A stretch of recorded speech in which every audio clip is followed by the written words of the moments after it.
Assalamualaikum warahmatullahi wabarakatuh. Perkenalkan, saya Farid Roji Harahap, BP 19 11 11 1030. Baiklah, saya di sini akan menjelaskan tentang praktikum objek 4 sumber tenaga pertanian tentang baterai atau aki. Aki merupakan sumber tenaga yang mengubah energi kimia menjadi energi listrik. Jadi energi listrik yang dihasilkan di sini berupa energi DC atau energi arah. Baiklah, selanjutnya kita masuk kepada komponen dan prinsip kerja aki. Komponen aki yang pertama yaitu kotak aki. Kotak aki di sini berfungsi sebagai menampung elektroda di dalam aki yang nantinya akan menghasilkan energi listrik. Komponen yang kedua yaitu tutup. Tutup aki berfungsi agar elektrolit yang di dalam aki tidak tumpah keluar. Nah, komponen yang ketiga berupa plat positif dan plat negatif. Plat positif di sini, plat positif dan plat negatif di sini berfungsi terbuat dari timbal yang nantinya akan bereaksi dengan elektrolit atau H2SO4 yang nantinya akan menghasilkan arus listrik. Nah, komponen yang selanjutnya yaitu sekat atau separator. Di antara plat positif dan plat negatif ini terdapat sekat atau separator yang berfungsi agar plat positif dan plat negatif ini tidak saling bertumpukan. Nah, komponen yang terakhir yaitu sel. Di dalam plat-plat ini terdapat sel. Sel tersebut terbuat dari timbal atau PB yang seperti yang saya katakan tadi. Timbal atau PB tersebut akan bereaksi dengan H2S4 atau asam sulfat yang akan menghasilkan arus listrik. Nah, komponen yang terakhir adalah terminal positif dan terminal negatif atau kutub positif dan kutub negatif. Kutub positif dan kutub negatif ini berfungsi sebagai output atau keluaran dari energi yang nantinya akan disalurkan kepada alsintan atau alat pertanian yang membutuhkan baterai atau aki tersebut. Sekian, assalamualaikum warahmatullahi wabarakatuh.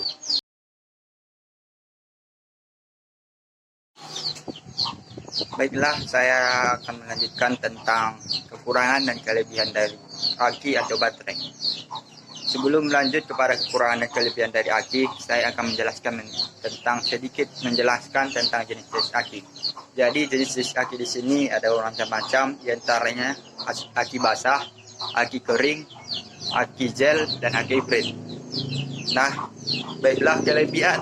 Di antara kelebihan dan kekurangan aki tersebut, yang pertama yaitu portable, yaitu mudah dibawa kemana-mana. Karena ukuran dan efisiensi, aki dapat kita bawa-bawa kemana-mana dengan cara diangkat atau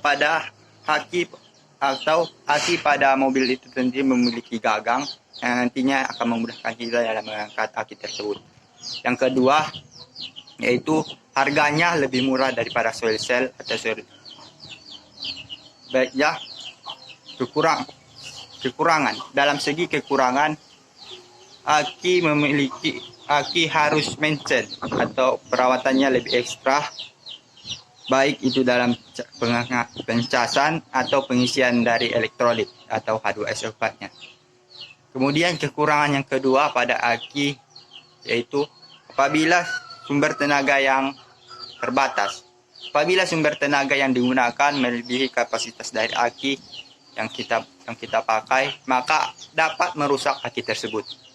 Sekian, assalamualaikum warahmatullahi wabarakatuh. Baiklah, di sini saya akan menjelaskan tentang perhitungan aki dengan soal jika kode aki 12 horsepower 20 volt, berapa jam pakai untuk menghidupkan 25 watt. Efisiensi penggunaannya 70%.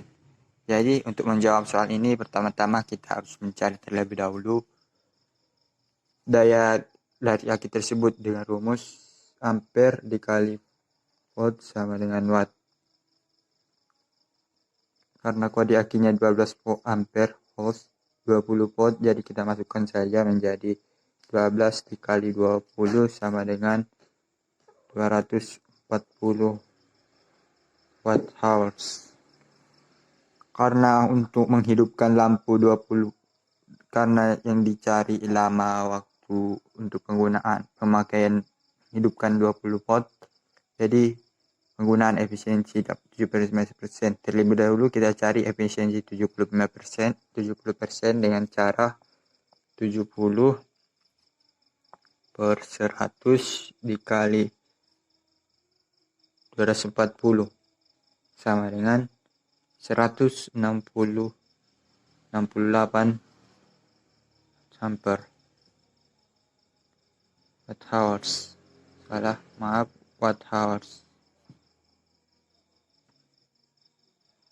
Jadi setelah kita cari efisiensi dari aki tersebut hanya 180 watt, tidak sampai dari 240 tadi, maka kita cari berapa jam daya untuk menghidupkan 25 watt. Dengan rumus kita bagikan langsung 168 watt hours dibagi 25 watt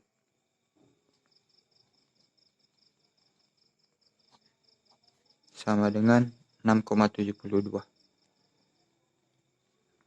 jam.